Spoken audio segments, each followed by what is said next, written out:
고기사단 천년의 서사시 한종수지음 자유문고 기독교 세계와 이슬람 세계의 경계선에서 천년간 싸워온 기사들의 이야기 357페이지 25번째 6장 몰타의 매 변가면 이사님께 한정수 2023년 9월 23일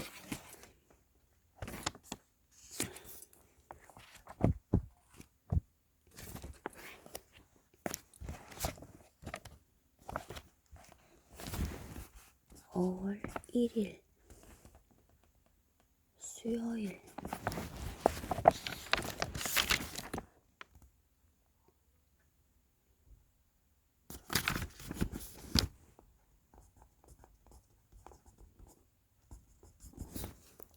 (577페이지) 역대 총장 명단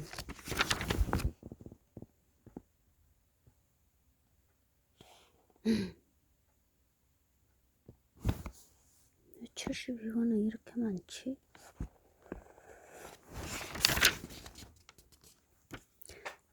64, 60, 이거 어떻게 읽어야 되지? 64번째? 51은 54번째? 11번째, 21번째, 31번째, 41번째, 61번째, 64번째 1720년부터 1722년까지 마르크 안토니오 존다다리 이탈리아 65번째 1722년부터 1736년까지 안토니오 마누엘 데 비헤나 포르투갈 66번째 1736년부터 1741년까지 라몬 데스푸이그 스페인 67번째 1741년부터 1773년까지 마누엘 핀토 다 폰세카 포르투갈 68번째 1773년부터 1775년까지 프란체스코 데 테아다 스페인 69번째 1775년부터 1797년까지 에마누엘 드로앙 프랑스 대혁명 시기 마지막 프랑스인 총장 70번째 1797년부터 1798년까지 페르디난드 폰 홈페슈 독일 몰타 상실 3자 방랑 71번째 1798년부터 1801년까지 파벨 1세 러시아 번호수를 왜 이렇게 해놨지? 이해가 안 가.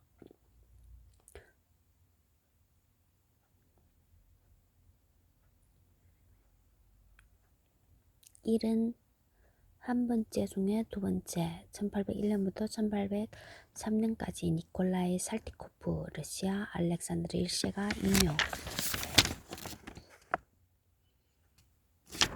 여기 와 이렇게 했지롱 모르겠다.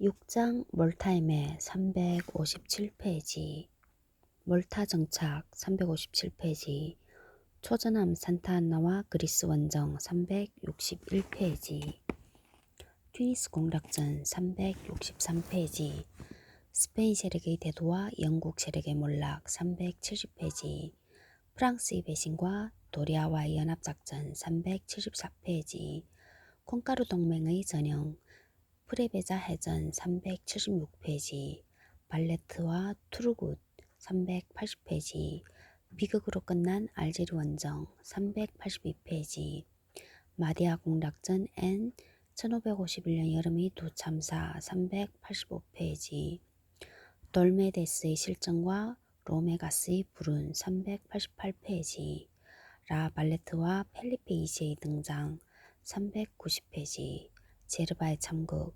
392페이지, 5년가의 조정기, 반격에 나선 기사단 396페이지, 칼을 뽑은 술레이만 방패를 든 발레트 398페이지, 7장 유럽의 방패 몰타 공방전 403페이지, 불완전한 몰타 요새와 그러나 오스만군의 상륙과 전쟁의 색깔, 성 엘모 요새 공방전이 시작되다.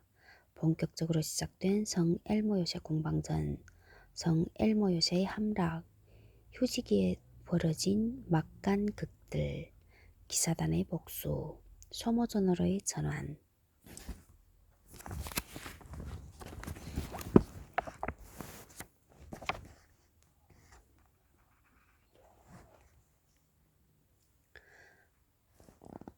(2024년 4월 24일) 강의료 받으면 영상 제작권 주장은 못한다.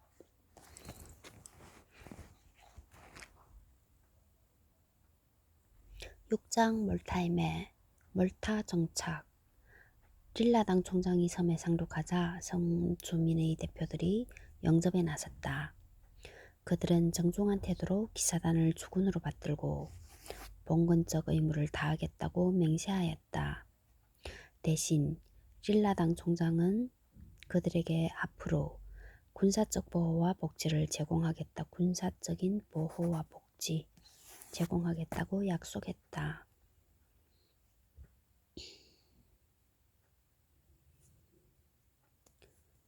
몰타 본선만 치면 12,000명, 고초섬을 비롯한 부족 도시를 합치면 2만이 조금 넘는 섬의 주민들은 이슬람 해적들에게 시달리고 있는 상황이었다. 릴라당 총장 한번 볼까? 릴라당 총장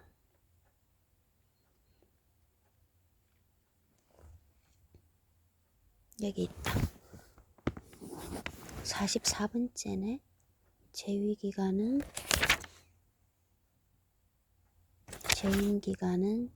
1521년부터 1534년까지 1521년부터 1534년까지 필리프 빌리에드 릴라당 프랑스 2차 로도스 공방전 2차 방랑 시작 몰타 정착.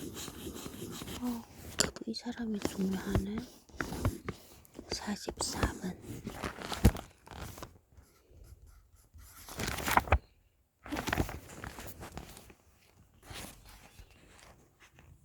몰타는 대부분 석회암으로 이루어진 산악지형이고 담수도 부족해서 제주도하고 비슷하다.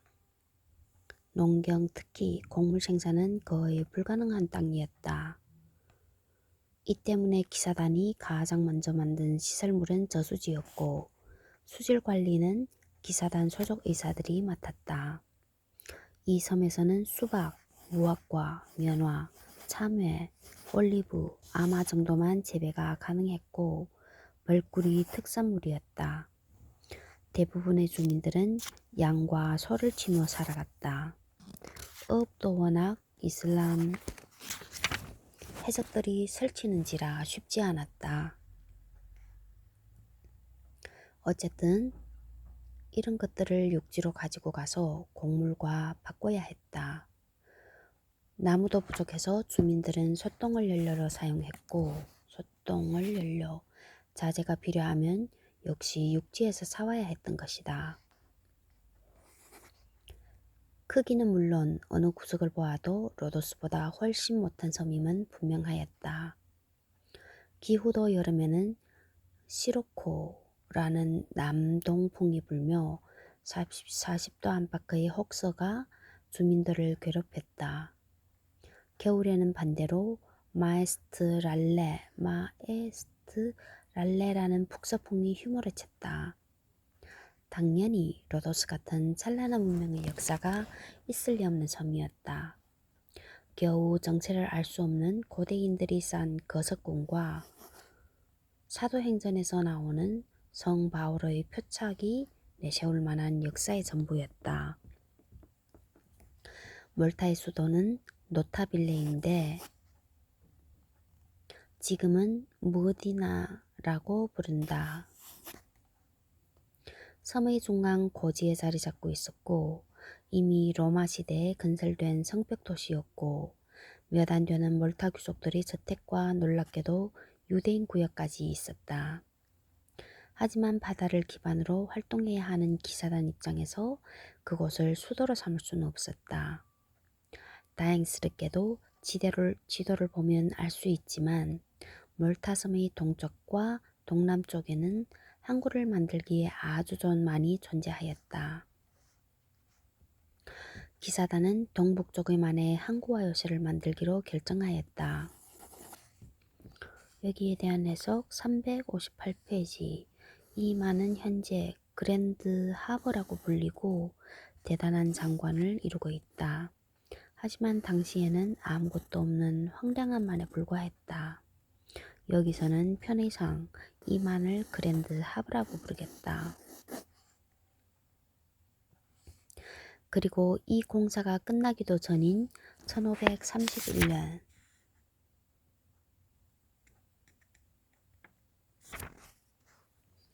모도네를 공격하면서 자신들의 십자군 전쟁은 끝나지 않았다고 선언하였다.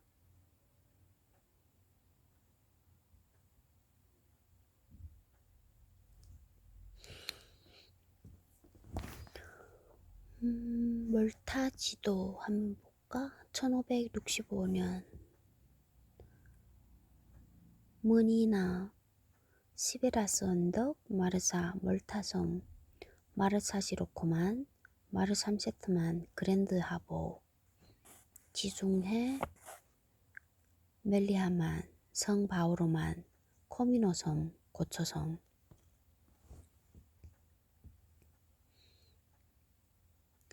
요새와 항구를 만들려면 당연히 기술자가 필요하였다. 여기서 잠시 마르티넨고에 대해 눈을 돌려보자. 마르티넨고.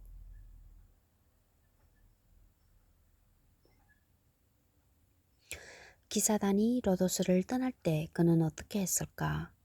일부 서적에서는 그의 기술을 탐낸 오스만 쪽에서 데려갔다고 하지만 시오노 나나미의 로도스 섬 공방전에서는 기사단을 따라 얼마간은 같이 행동했다고 한다. 시오노 쪽의 기술이 더 상세하므로 여기서는 그 견해를 따르기로 하겠다.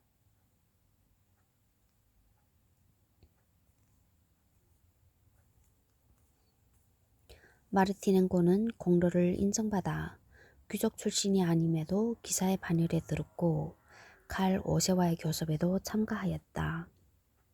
하지만 몰타에는 가지 않고 대신 다른 기술자를 첨가해 보냈으며 칼 오세의 요청을 받아들여 스페인으로 가서 요소요소의 요소와 성을 구축하였다. 그리고 이탈리아로 돌아가 파비아, 제노바, 나폴리의 승체들을 증축하거나 복구하는 데 참여하였다. 멀리 있는 벨기에의 안트베르펜까지 가서 도시방어 계획에도 참가하는 놀라운 활약을 보이다가 1544년 베네치아에서 세상을 떠났다. 참고로 몰타의 위치는 지브롤터에서 1800km, 알렉산드리아에서 1500km 떨어져 있어 기사단은 폭풍전야인 지중해 세계의 한복판에 자리 잡게 된 것이다. 또한 시칠리아가 손에 잡힐 듯이 가깝기 때문에 로도스와는 달리 외부의 지원을 받기 용이하다는 장점이 있었다. 시칠리아가 손에 잡힐 듯이 가깝게 있기 때문에 로도스와는 달리 외부의 지원을 받기 용이하다는 장점. 360페이지의 그림. 비르구 반도를 중심으로 본 기사단의 새 근거지.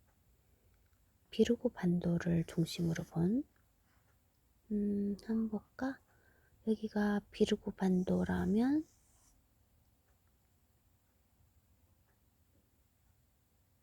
성 안젤로 요새, 여기는 이솔라 반도고 서쪽에는 그랜드 하버, 여기 북쪽에는 시베라스 반도, 더 북쪽에는 마르삼체트만.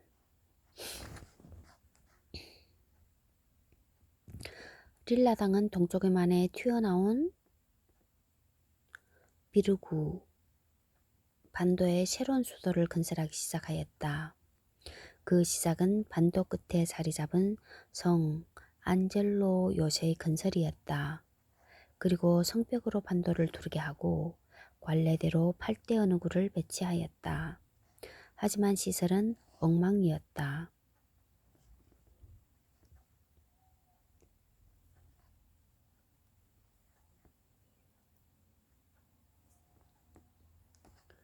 기사들은 허름한 합숙소에서 지내야 했고 그것도 모자라 일부 기사들은 주민들의 집을 빌려야 했다. 릴라당 총장은 강력한 규율로 기사들을 통제하였다. 어느 날은 성물을 훔친 수도사와 자신의 정부를 죽인 영국인 기사를 부돛자루에 담아 공개리에 바다에 던지는 일벌백계를 보여준 적도 있었을 정도였다. 그림에도 낯설고 좁고 황량한 섬에 갇힌 신세가 된 기사들은 이런저런 사고를 쳤다. 1532년 로마 출신 기사는 프로방스 출신 기사와 싸우다가 그를 죽이고 말았고 프랑스와 스페인, 이탈리아 기사들이 비르구의 거리에서 난투극을 벌인 적도 있었다. 하지만 이런 불상사는 다행히도 일시적인 현상으로 끝났다. 릴라당은 이를 수습했을 뿐 아니라 확고한 지도력으로 기사단의 몰타 정착을 성공적으로 이끌어냈다. 때마침 영국 국왕 헨리 8세가 약속한 19문의 중포와 1023발의 포탄이 도착해서 방어에 큰 도움이 되었다.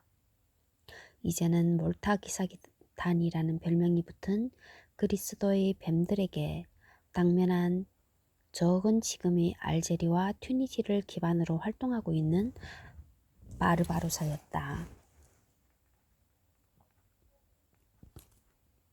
앞서 다루었지만 기사단과는 철천지 원수 사이였던 그는 활동 무대를 서지중해로 옮겼다. 공교롭게도 기사단의 몰타 정착 한 해 전인 1529년에 칼 5세로부터 알제르, 지금의 알제리를 빼앗아 거점으로 삼고 있었다. 바르바로사와 제노바 출신으로 바다의 용병인 안드레아 도리아와의 라이벌전은 당시 지중해에서 가장 중요한 볼거리 중 하나였다. 어쨌든 기사단이 몰타에 자리 잡은 이상 바르바로사의 싸움과 도리아와의 협력과 갈등은 피할 수 없는 운명이었다.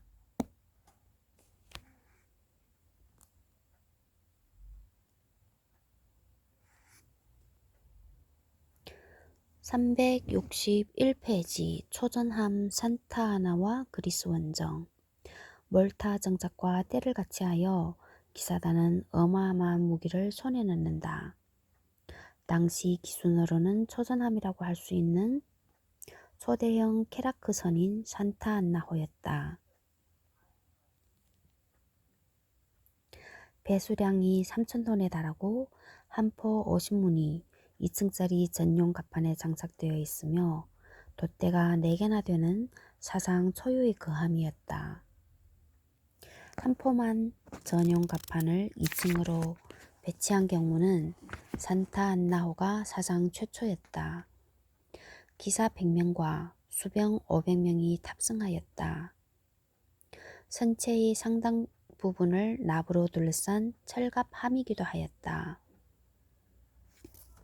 362페이지 산타안나호 높은 선미가 인상적이다.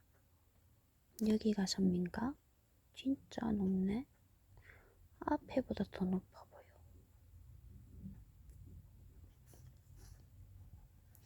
산타안나호는 1522년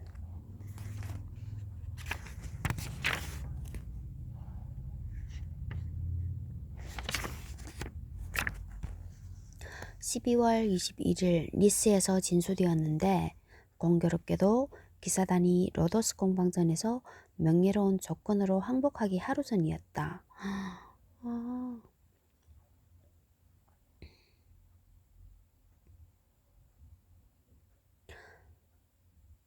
오랜 방랑 기간 동안 일어난 여러 가지 사정으로 정식 취역이 늦어졌다가 비로소 실전 투입을 할 수 있게 된 것이다. 이 거함 내부에는 3명의 대장장이가 무기의 유지 및 보수 작업을 할 수 있는 대장간이 있었고 기사와 수병들에게 매일 2,000개의 신선한 빵을 제공할 수 있는 여러 개의 오븐과 재분소까지 있었다. 배가 얼마나 커야 돼?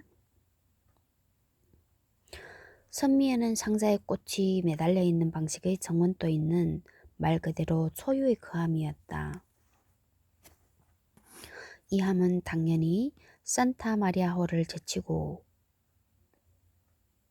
기사단 함대의 기함이 되었다. 1531년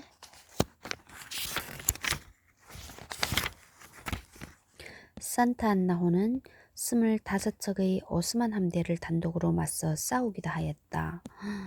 25척의 몰타 정착 다음 해인 1531년 몰타 정착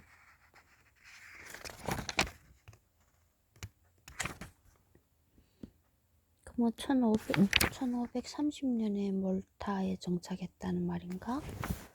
1530년에 몰타 정착.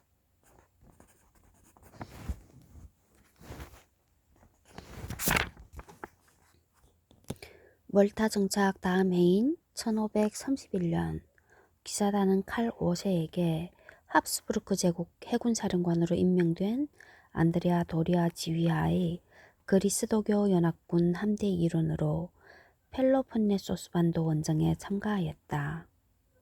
당연하지만 기사단은 산타 안나호를 비롯한 모두 4척의 전함을 투입하였다.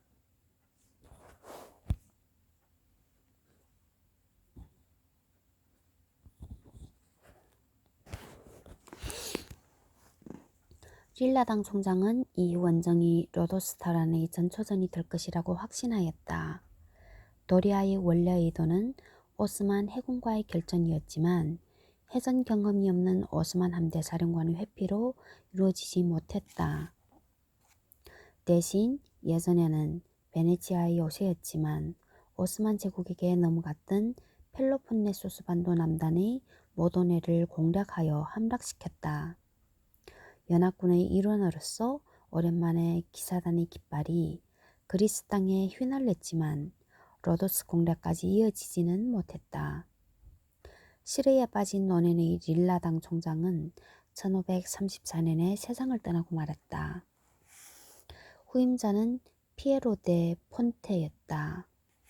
하지만 그는 1년 만에 세상을 떠났고 그 다음 총장도 1년 만에 죽어 기사단은 리더십의 공백을 겪을 수밖에 없었다.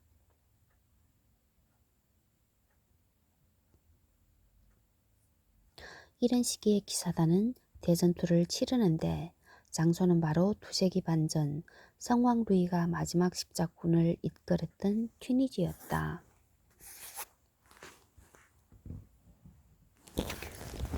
363페이지 튀니스 공략전. 튀니스 공략전을 다루기에 앞서 바르바로사 이야기를 먼저 해야 할 것이다. 술레이만은 자신의 안방인 에게해에서 도리아에게 일격을 당해 큰 충격을 받았다. 그는 바르바로사를 해군 총사령관으로 임명하기로 결심하고 그를 콘스탄티노플로 불렀다. 바르바로사는 릴라당 총장이 세상을 떠난 1534년 여름 14척의 갤리 함대를 이끌고 콘스탄티노플을 방문했고 오스만 제국 해군 사령관에 정식으로 임명되었다.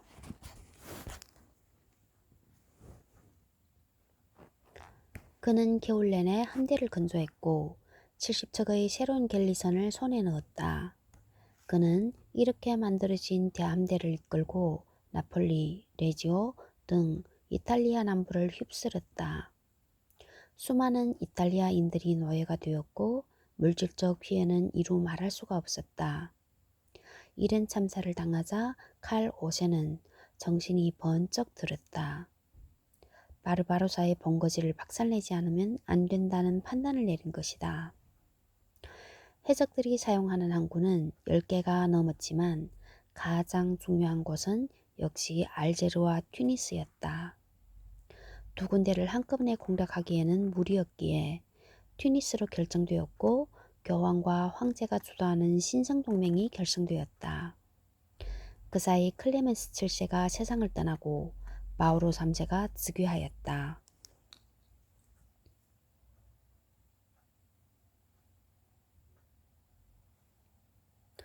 갤리스만 보면 교황청이 12척, 스페인 본국이 16척, 나폴리가 14척, 제노바 공화국이 3척, 포르투갈이 1척, 도리아의 개인 소유 갤리선이 19척, 그리고 구호 기사단이 3척이었다.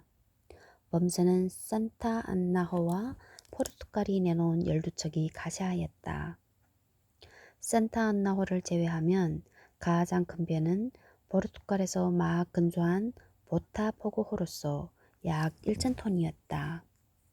함장은 포르투갈 국왕 조앙 3세의 동생이기도 한 루이 공작이었는데 그는 포르투갈의 크라토 분단장을 맡을 정도로 기사단과 인연이 깊은 인물이었다.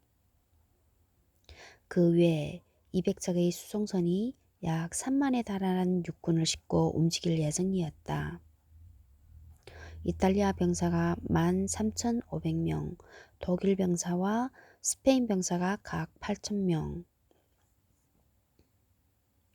포르투갈 병사가 500명, 무엇보다 칼 5세가 직접 참전했다는 점에서 베네치아와 프랑스가 빠진 것만 빼고 거의 완벽에 가까운 진용이라고 할 수 있었다.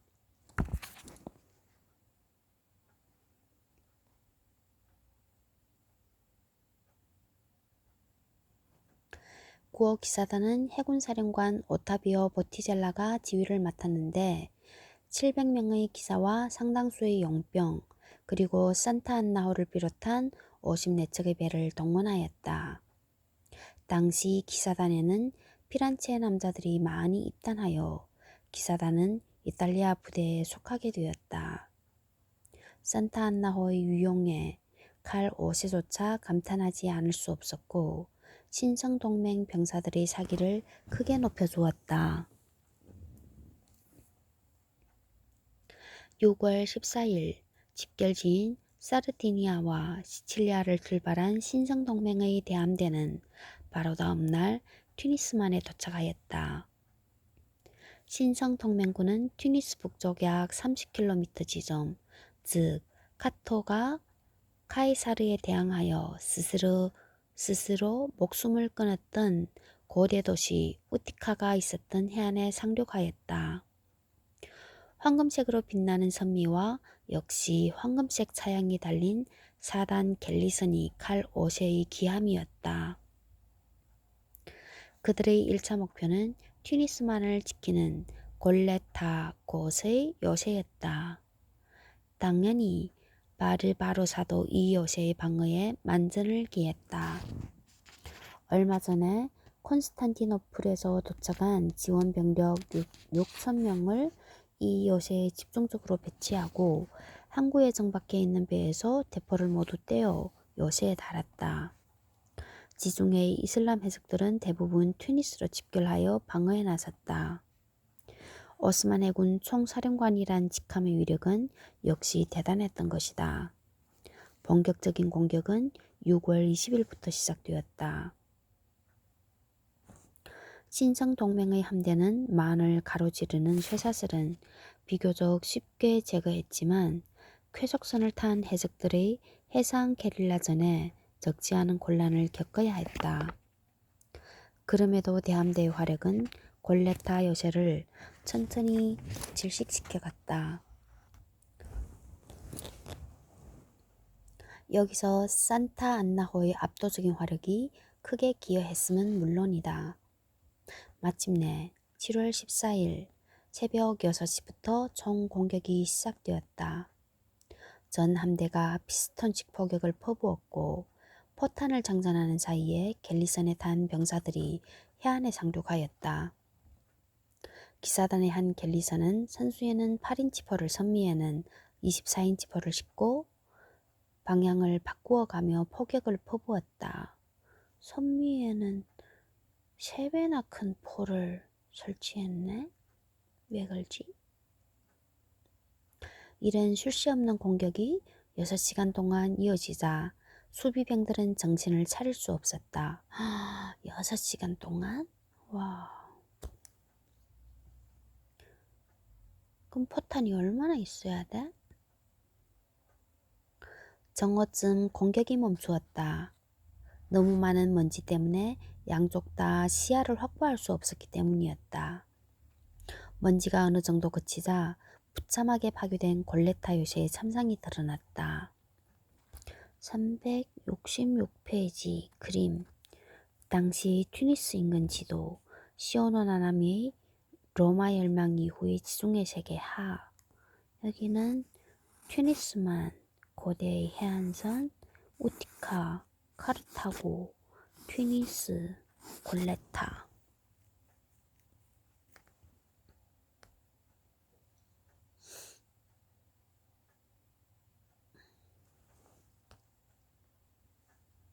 사기가 오른 신성동맹군의 대대적인 육상 공격이 시작되었고 한나절 동안 치열한 백병전이 벌어졌다. 해가 지기 전에 여세는 함락되었고 6,000명의 수비대는 대부분 전사하였다. 골레타에서 가장 높은 탑에는 황제기와 교황기 그리고 구호기사단의 깃발이 꽂혀 펄럭였다. 노획물 중에는 놀랍게도 프랑스 왕실 문장인 백합이 새겨진 포탄도 발견되었다. 프랑스가 오스만을 지원하고 있다는 증거가 아닐 수 없었다. 15일 아침 신성동맹군은 바로 튜니스로 진군하기 시작했고 16일 아침에는 튜니스 성벽 아래에 도착하였다. 367페이지 튜니스 공략전을 묘사한 당시의 그림.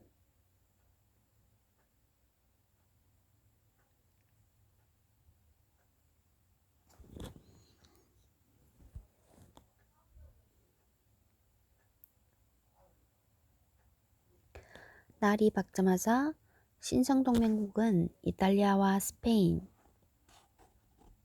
독일 세 개 부대로 나뉘어 튜니스로 진군했고 바다 쪽에서도 수송선까지 총동원하여 봉쇄에 나섰다.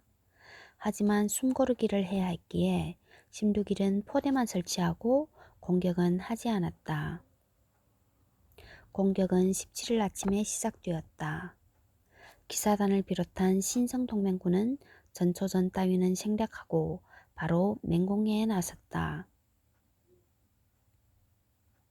치열한 공방전이 오전 내내 이어지는 동안 정오 무렵에 돌발 사태가 벌어졌다. 당시 튜니스 시내에는 노예가 된 그리스도교가 1만 명가량이나 갇혀 있었다. 대부분 갤리선 노잡이나 광산 노예들이었다. 신성동맹군이 상륙하자 바르바로사는 이들을 식량 저장 창고로 사용하는 천연동굴에 사슬로 묶어 가두어 놓았다. 물론 후환이 두려워 죽일 수도 있었지만 노예가 된 자들이 아까워서 죽이지 못하게 한 것이다. 노예들 중에는 구호기사 단원이었던 파울로 시메오니도 있었다. 이름을 보면 알겠지만 이탈리아인이었다. 비록 포로 신세이긴 했지만 이슬람 세력과 전투 경험이 풍부했기에 본격적인 대전투라는 사실을 눈치챘다. 아랍인 해적들과 원주민인 베르베르인들은 전투에 나가야 했기에 노예들을 관리하던 자들은 유대인들이었다. 시메오니는 튜니스가 함락된 다음을 생각하라며 유대인 감시자들을 설득했고 처음에는 듣지 않던 그들은 마음을 바꾸었다. 이들 1만 명이 시메오니의 지휘하에 무기고구를 틀어 무장한 채 튜니스 배후를 기습하였다. 안 되겠다고 판단한 아랍인들과 베르베르인들은 바르바로사의 호소에도 불구하고 대부분 도망쳤고 튀니스는 순식간에 함락되고 말았다. 하지만 바르바로사는 알제리로 도주하는 데 성공하였다. 항구에 정박한 85척의 갤리선은 모두 신성동맹군의 손에 넘어갔다. 약탈과 파괴를 허용하느냐의 문제 때문에 칼 5세의 입성은 바로 이루어지지 않았다. 이탈리아 부대는 많은 노력과 시간, 희생을 치르고 튜니스를 함락한 것도 아니고 주민들이 방어에 협력한 것도 아니라는 이유로 반대하였다. 하지만 스페인과 독일 부대는 찬성했고 칼 5세는 그들의 주장을 받아들였다. 이에 대한 해석 368페이지 약탈 허용은 칼 5세가 특별히 잔인해서가 아니라 군자금이 부족했기 때문으로 보인다.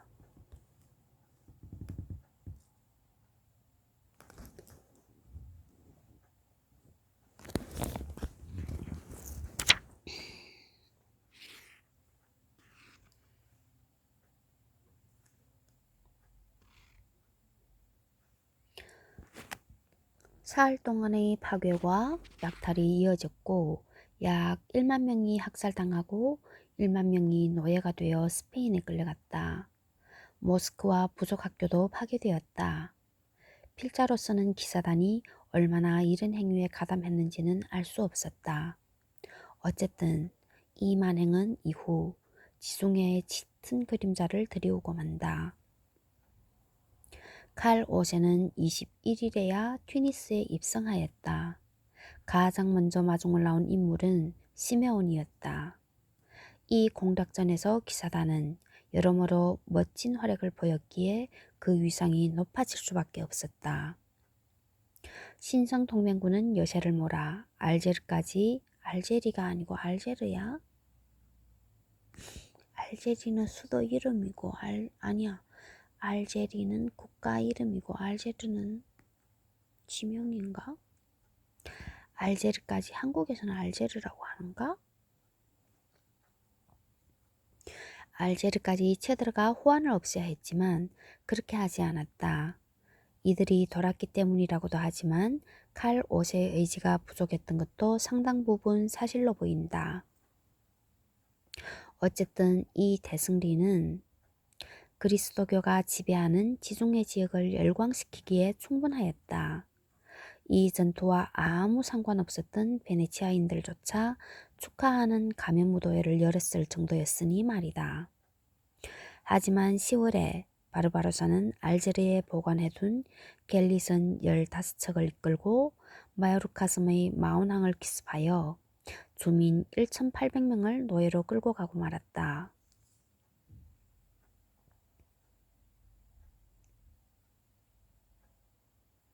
축제 분위기는 급속하게 식었고 다시 지중해는 전란의 파도에 휩싸였다.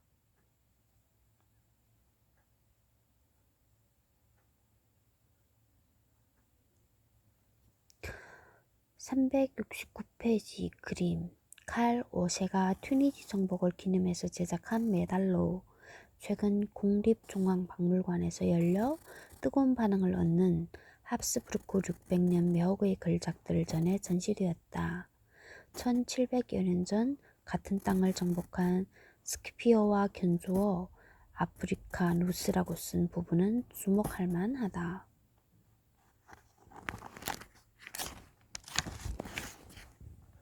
370페이지 스페인 세력의 대도와 영국 세력의 몰락 멀타로 개선한 기사단은 내부 권력 구조의 변화라는 홍역을 앓게 된다. 릴라당 총장 이후 2명의 총장이 단명으로 끝나고 1536년 9월 아라곤 출신으로 로도스 공방전에 참가했던 경력이 있는 후안 돌메데스가 총장에 올랐다. 기사단에는 여전히 프랑스 출신이 가장 많았지만 프랑스와 일세가 친오스만 정책을 계속하는 데다가 스페인 국왕이기도 한 칼 5세의 존재감이 점점 커지면서 스페인 세력이 강해질 수밖에 없었던 것이다. 그런데 돌메데스 총장이 취임하자마자 큰 시련이 닥쳐왔다. 바로 영국이었다.